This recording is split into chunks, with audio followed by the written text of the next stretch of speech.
Hello everyone আজি মই এয়া নাৰিকলৰ পিঠা আহকচোন পলম নকৰি ভিডিঅ'টো আৰম্ভ কৰোঁ।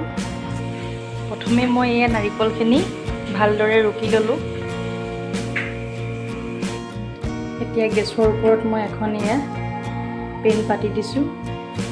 পেনখন গৰম হোৱাত মই এয়া নাৰিকলখিনি দি দিছোঁ। এতিয়া এইখিনি মই ভালদৰে লৰাই এতিয়া মই ইয়াত অলপ চেনি দিম। মই এতিয়া ইয়াত 4 চামুচ এয়া চেনি দিলোঁ। আপোনালোকে কম বা বেছি কৰিব পাৰে। এতিয়া এইখিনি মই ভালদৰে লৰাই দিম যাতে চেনিখিনি ভালদৰে মিক্স হৈ যায়। এয়া মোৰ নাৰিকলখিনি ভজা হৈ গ'ল। এতিয়া এইখিনি মই ঠাণ্ডা হোৱালৈকে ৰাখি দিম। এতিয়া মই নাৰিকল পিঠা বনাবলৈ এয়া এটা মেজাৰিং কাপ লৈছোঁ। কাপটোৰে মই এয়া 1 কাপ ময়দা দিছোঁ। পুনৰ মই আৰু 1 কাপ টোটেল মই 2 কাপ ময়দা দিছোঁ। অকণমান মই এয়া নিমখ দিছোঁ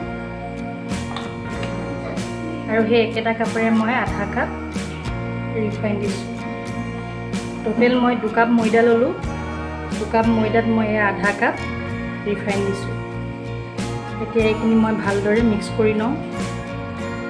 ৰিফাইন বা ময়দাৰ জোখটো ভাল হ'লে আমাৰ পিঠাকেইটা মচমচীয়া আৰু খুব ধুনীয়া হয়, আৰু ৰিফাইন কম হ'লে আমাৰ পিঠাকেইটা টান হয়। আপোনালোকে ঘিউ ব্যৱহাৰ কৰিব পাৰিব। মই ৰিফাইনহে ব্যৱহাৰ কৰিছোঁ। এই ময়দাখিনি মই ভালদৰে মিহি কৰি ল'লোঁ। এতিয়া ইয়াত মই পানী এড কৰিম। কিছু লোকে কুহুমীয়া পানী দিয়ে, কিছু লোকে গৰম পানী দিয়ে। মই কিন্তু গৰম পানী বা কুহুমীয়া পানী ব্যৱহাৰ নকৰোঁ, কিয়নো কুহুমীয়া পানী ব্যৱহাৰ কৰিলে আমাৰ পিঠাকেইটা কোমল হৈ যায়, মচমচীয়া নহয়। সেইবাবে মই এতিয়া ঠাণ্ডা পানী ইউজ কৰিছোঁ। কমকৈ এয়া দি গৈছোঁ। আমাৰ মিশ্ৰণখিনি অলপ টান হ'লে আমাৰ পিঠাকেইটা বেছি ভাল হ'ব। বেছি কোমল হ'লে আমাৰ পিঠাকেইটা একদম কোমল হৈ যাব, মচমচীয়া নহয়। আৰু পানী মই এড নকৰোঁ। এইখিনি মই মঠি কোমল কৰি দিম। তেতিয়া আমাৰ পিঠাকেইটা খুব ধুনীয়া হ'ব। এইখিনি মঠি লোৱা হৈ গ'ল। এতিয়া মই এইখিনি 10 মিনিটৰ কাৰণে ৰেষ্ট দিম। 10 মিনিট সময় হৈ গ'ল। এতিয়া এই আমাৰ মিশ্ৰণখিনি একেবাৰে কোমল হৈ গ'ল। এতিয়া এইখিনি মই সৰুকৈ ডো বনাম আৰু অকণমান ভালদৰে মঠি লৈছোঁ। এয়া মই ইমানটো চাইজত ডো বনাইছোঁ। এতিয়া বেছি ডাঠো নহয় আৰু বেছি পাতলো নহয়। এইখিনি মই একে চাইজত এয়া কাটি লৈছোঁ। এতিয়া মই এইখিনি এটাকৈ এয়া বেলি ল'ম। এতিয়া মই এয়া এটা সাজ লৈছোঁ। সাজত মই এয়া পিঠাকেইটা বহাই গৈছোঁ আৰু ইয়াতে এতিয়া মই নাৰিকলখিনি ভৰাই দিম। আৰু তেলত খুলি নাযাবৰ বাবে মই অকণমান পানী ইয়াত ইউজ কৰিম এই ছাইডত। এতিয়া মই এইটো বন্ধ কৰি দিম। এইটো চাওকচোন মোৰ নাৰিকল পিঠাটো কিমান ধুনীয়া হৈছে।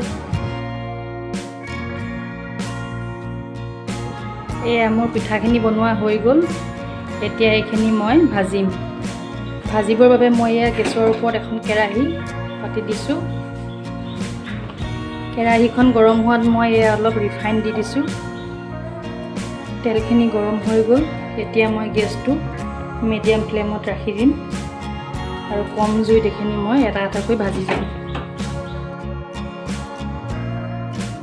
মই এয়া কম জুইত লাহে ভাজি আছোঁ।